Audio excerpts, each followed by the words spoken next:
Bilang suporta sa kampanya ng pamahalaan laban sa ilegal na droga, inilatag na ng mga may-ari ng 3 malalaking club sa Taguig City ang kanilang mga hakbang para hindi na makapasok pa sa kanilang establishmento ang mga bawal na gamot. May report si Dayan Guerrero. Iminungkahi ni Wilbert Valentino, Vice President for Operations ng 3 malalaking club sa The Fourth, ang kanilang mga naging hakbang para tulungan ang pamahalaan sa kampanya laban sa illegal na droga.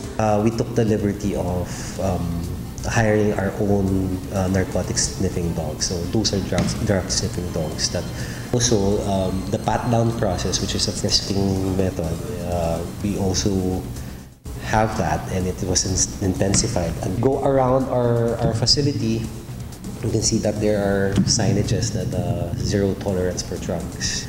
We also have 260 CCTV cameras all over the facility. Giit ni Valentino, bukod sa pagbibigay ng maximum entertainment, seguridad at kaligtasan ang nananatili pa rin nilang prioridad. What's paramount for us is the safety and well-being of our customers.